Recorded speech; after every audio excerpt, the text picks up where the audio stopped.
Assalamualaikum warahmatullahi wabarakatuh. Perkenalkan, nama saya Zahra Salsabila dengan NIM K76211208 dari Prodi Pendidikan Ekonomi FKIP UNS 2021. Di sini saya akan memberikan video pembelajaran mengenai digital branding. Mari kita simak videonya bersama. Oke, sebelum kita masuk pada materi digital branding, kita harus tahu dulu apa itu merek atau brand.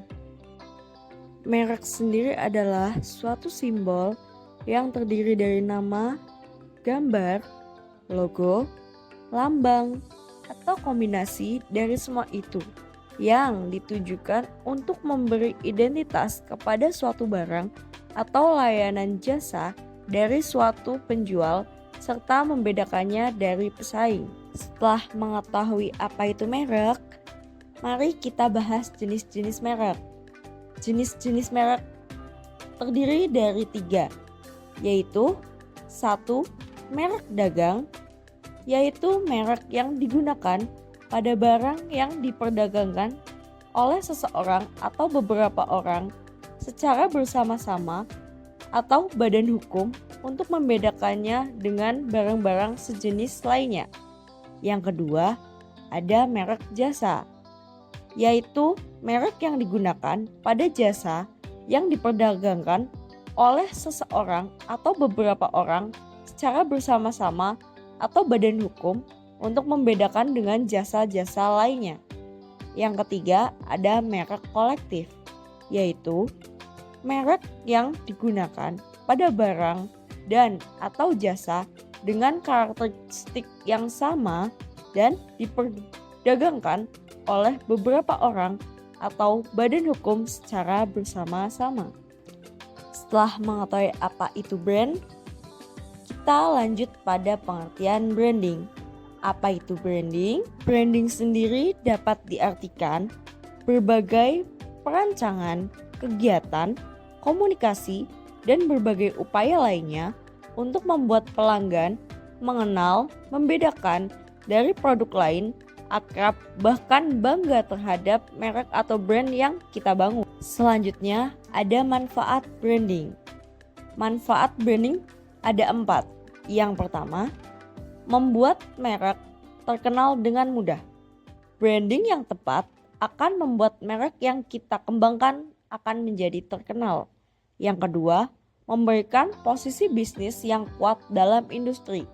Dalam jangka panjang, usaha memperkuat merek akan menempatkan bisnis yang dibangun pada posisi strategis dalam industrinya. Yang ketiga, kepercayaan terhadap merek akan meningkat. Brand yang dikenal secara positif akan lebih dipercaya dan lebih mudah menarik pelanggan baru. Selain itu, pelanggan lama juga akan betah berbisnis dengan kita apabila kualitas dan citra merek tetap terjaga. Yang keempat, mendukung pemasaran merek itu sendiri. Usaha pemasaran akan lebih mudah jika kita memiliki merek yang sudah dipercaya. Setelah itu, konsumen yang puas dengan produk atau layanan perusahaan akan cenderung merekomendasikannya kepada orang lain. Setelah mengetahui manfaat branding, kita beralih pada unsur-unsur branding. Unsur pertama yaitu nama merek.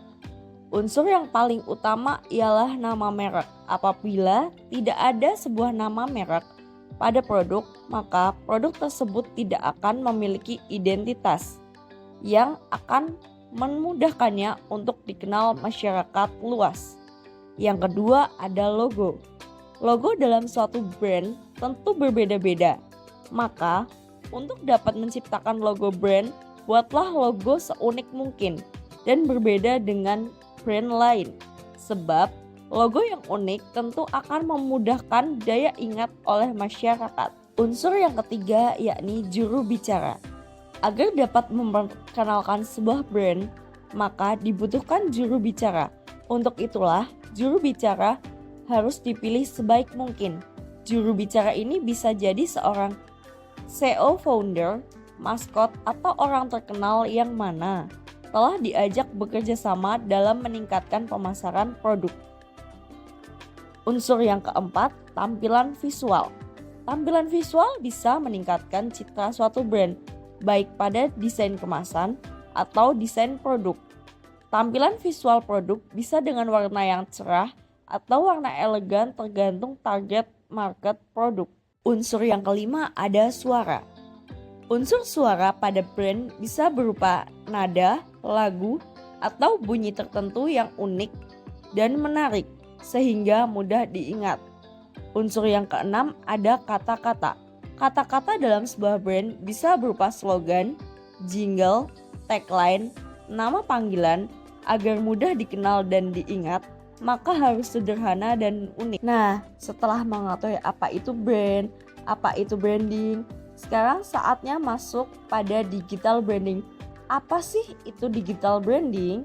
Digital branding sendiri yaitu proses membangun dan membingkai brand secara online, seperti dengan menggunakan website, aplikasi, dan sosial media. Manfaat digital branding sendiri yaitu yang pertama, membangun interaksi dengan pelanggan.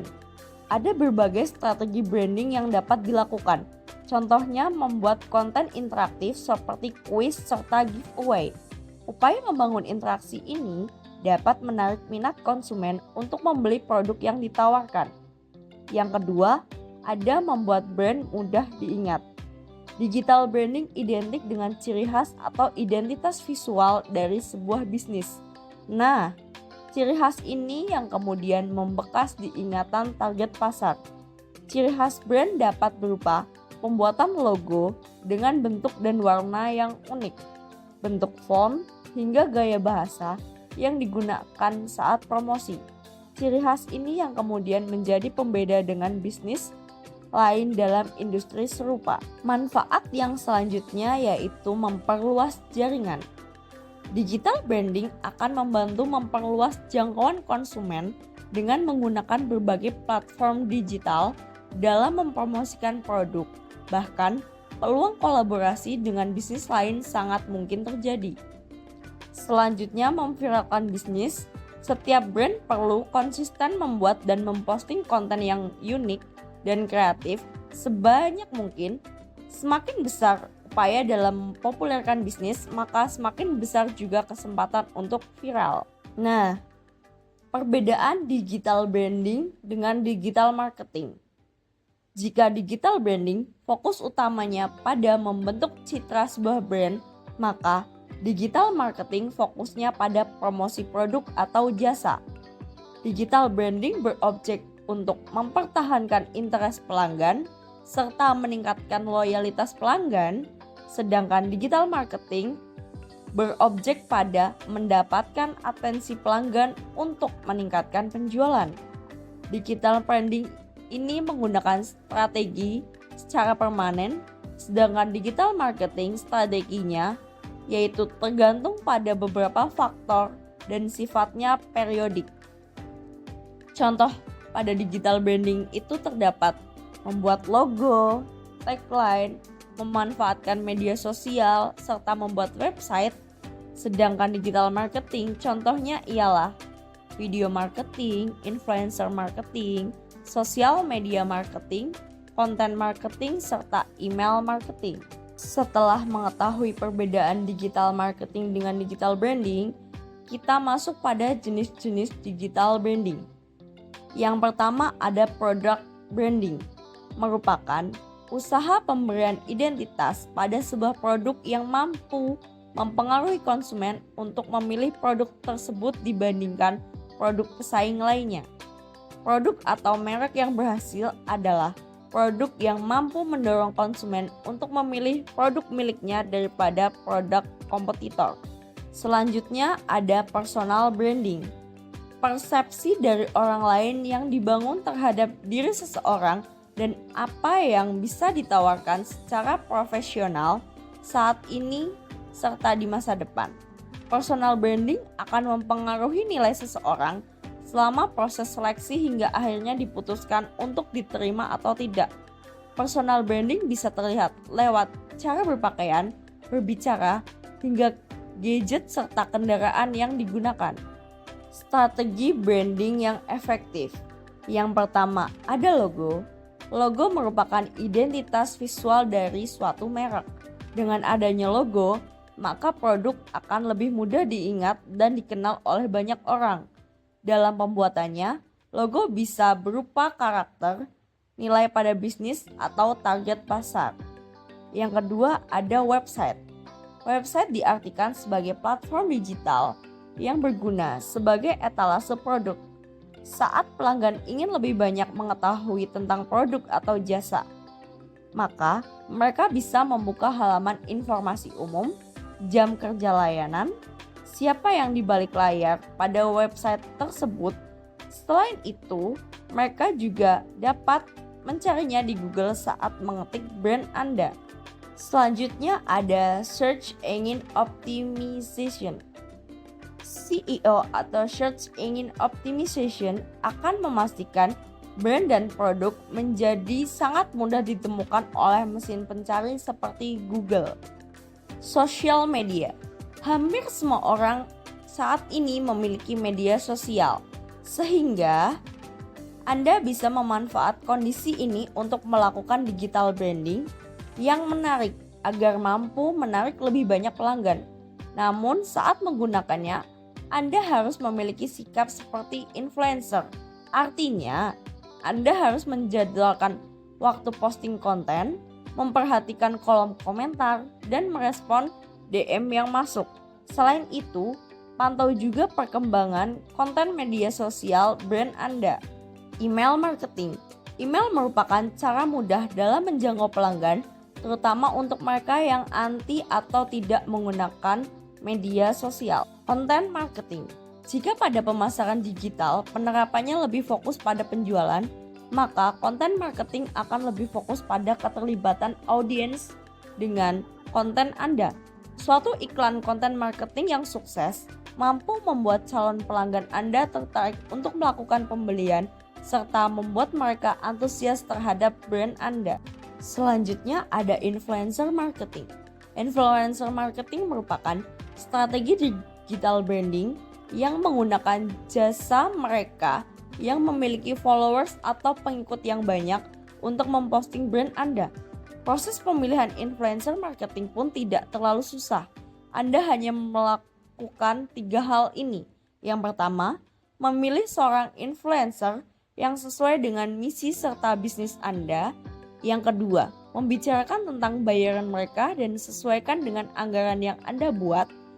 Yang ketiga, mintalah mereka untuk membicarakan brand Anda pada para followersnya. Terima kasih. Nah, ada sebuah quotes nih. Setiap hari adalah kesempatan untuk belajar dan menjadi versi terbaik dari dirimu sendiri. Terima kasih telah menonton video pembelajaran dari saya. Sampai jumpa di lain waktu. Apabila ada salah kata, mohon maaf. Wassalamualaikum warahmatullahi wabarakatuh.